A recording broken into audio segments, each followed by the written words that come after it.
So as you know, Kari and I get together and we just talk about things that are interesting and intriguing and challenging for women.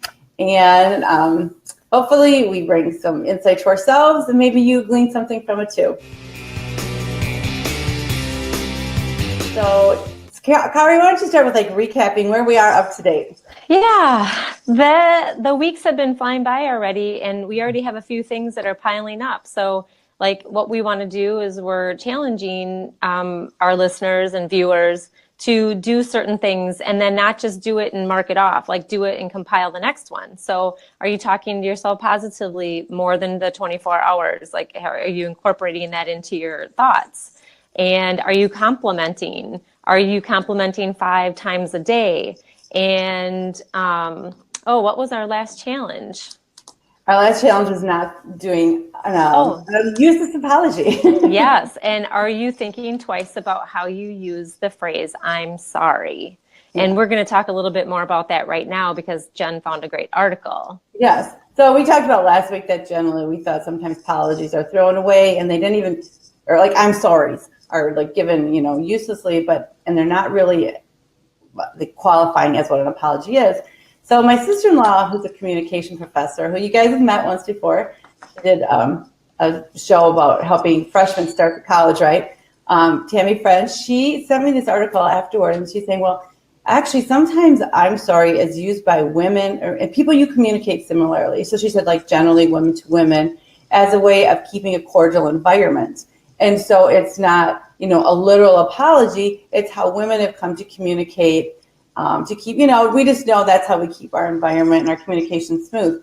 But if you're communicating with somebody who doesn't communicate similarly, which may be woman to man, it might be perceived as a weakness because they think you're giving a literal apology. And so it's kind of interesting, if you think of the environment and the context you're using it. And you had a few thoughts on the article I sent too. Yeah, and I think what's going to be neat about this is we're going to dive into it a little bit more because the article is jam-packed full of great examples and ways that we communicate. But one thing that I really noticed, and I'm going to read this, is our understanding of language inclines us to look for the literal rather than the ritual meanings of words. And I thought that was really interesting because it's like we are in a society where it's and I'm guilty of this. I hear someone say, and sometimes I need to clarify, what exactly do you mean by that? Because I'm so literal and I take people for really what they say. When you say, I'm sorry, I'm thinking, what are you saying sorry for? And sometimes I'm like, well, what are you saying sorry for? Or please don't apologize. Because it's really not necessary. And we talked about last week is that's such, a waste of energy. Let's just excuse that. And so I thought that was really an interesting aha kind of literal versus ritual and what you were just talking about too, the way we communicate. That's why I think it'll be really good to delve into this deeper because it's so much about understanding the person you're communicating, or understanding. So to be into that further. But today, let's kick off into our topic for today is healthy holidays. And my goodness. A week from today is Thanksgiving already, everybody. No, it's so early. Is this, I think, the earliest it can be? It's early. Yeah, it's early. So why don't you go ahead and kick off our topic of healthy holidays? I look into I look forward to the holidays, but it's also brings on a little bit of anxiety. And it's funny because every single year it always comes and we always have a countdown and everybody's always scrambling. That always confuses me because we know that December 24th is out there and we know how many days. It's 40 some days away, I think is the last count. So, I want to encourage all the viewers to find me on Facebook and friend me. I have a Shaklee business page. It's called Heller Shaklee Experience. And right now I'm doing just healthy habits, emotional and physical. And what I'm basing this on are the fruits of the Spirit. So I'm going through love, joy, peace, patience, kindness, goodness, faithfulness, gentleness, and self-control.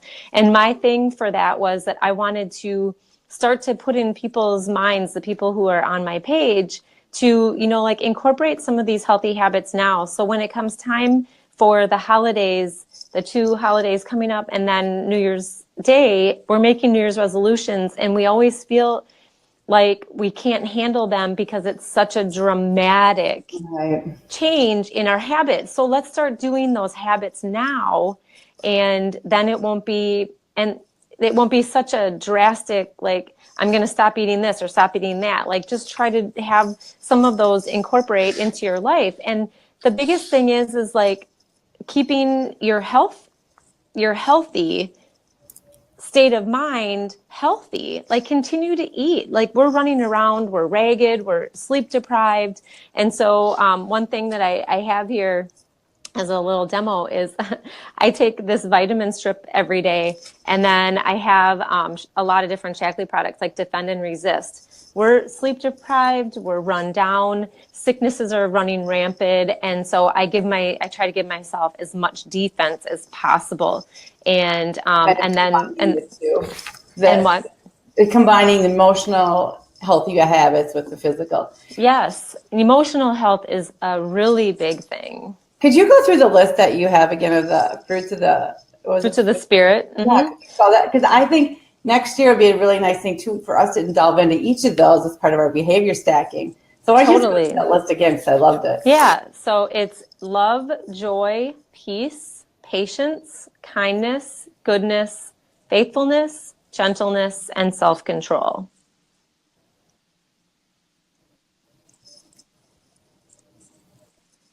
Are you there?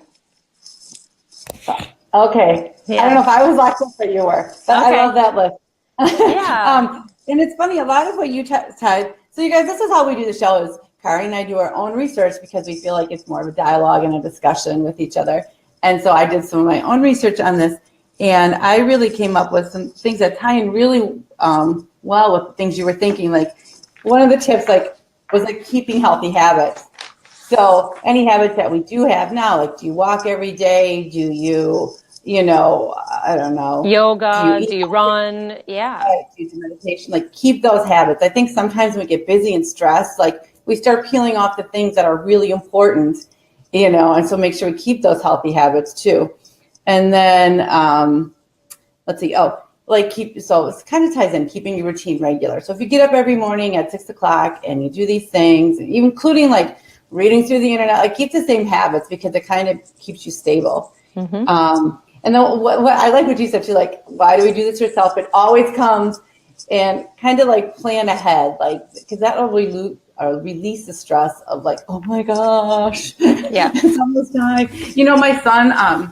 My son was born the day before Thanksgiving, the year he was born. And so I had everything done, my decorations up, my gifts, and it was the best Christmas. Now you'd think Christmas with an infant would be stressful, and it was the best because all I did was join my family. Yeah.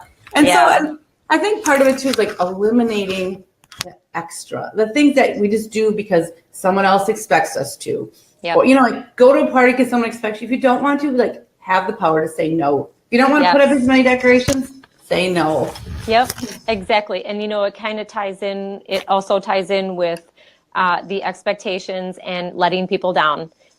We can't do anything about that. You have to do what's best for you. If you don't think you can travel across the country with a newborn because Thanksgiving has always been on Thanksgiving at so-and-so's house, then don't do it. Do what's best for you and your family and what's going to make you happiest.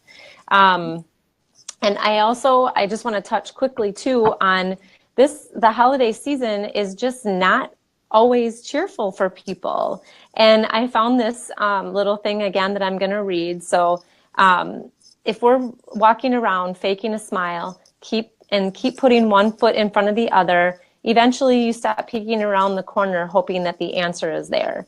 History tells us that it's not, and wrapped in that perception is the noose that strangles out all hope. Sadly, this is where a lot of people live. And I know this place because, I and other people that are close to me have struggled through this holiday season. What I'm wondering is if you or someone you love might be there this upcoming holiday season. It's tough when everyone around you screams to be happy and merry and everything's perfect, and they made all those spritz cookies, and you're going to all these cookie exchanges, but you might feel anything but all of that and trying to keep up with all of that and that expectation. And quite honestly, I think it stinks. So I think being aware of the people around you too, look for ways to serve, because usually when you serve someone else, it blesses them. But I would say 99.9% of the time it blesses you more. I 100% agree with that. Because I think sometimes, like, if you're fortunate that you're in a really emotionally healthy place this holiday season, like, they have the awareness to know who around you needs an extra, even if it's just a hello, a stop by, Yeah. but be aware, because I think you're right. Like, there's a lot of loneliness at the holidays because, Definitely. like you said, you see everyone else like happy and joyful. Mm-hmm. But I think, and that's the thing too, so if you're doing some of these other emotionally habits for yourself, you have the opportunity to help others then too, because you built time, Definitely. kept your routine and things like that. Definitely. So, well, I think that's a pretty good discussion. Did you have anything else on Yeah. that?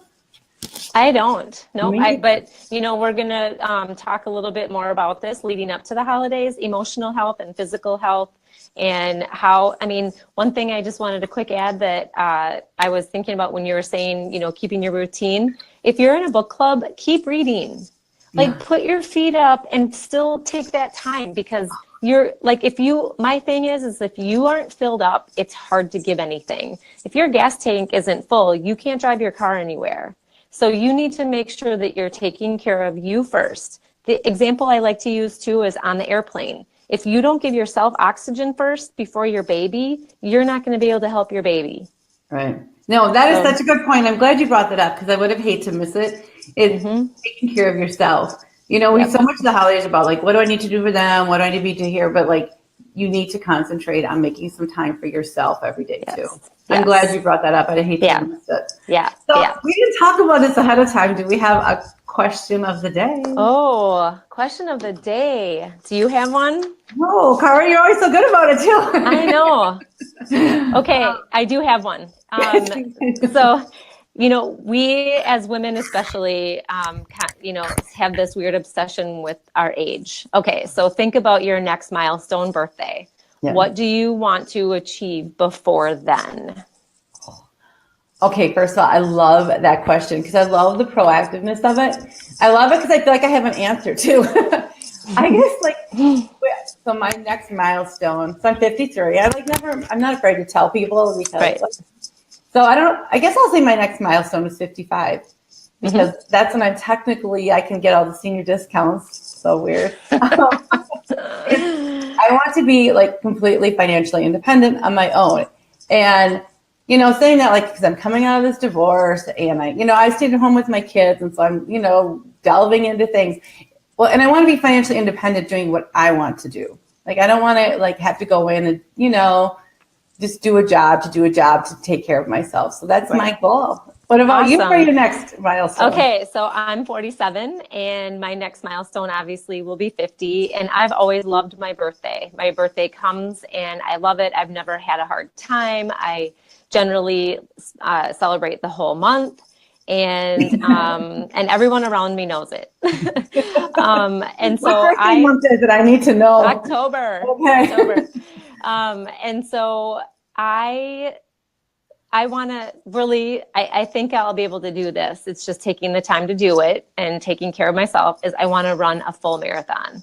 I've run several half marathons and like 10-mile runs or 20-mile runs, but I've never run a full marathon. So I know I can do it. I just need to, there's extensive training and on the weekends, long runs and stuff. So who froze near you? There I am. I need to be you guys will all keep me accountable, so I'll be able to do it.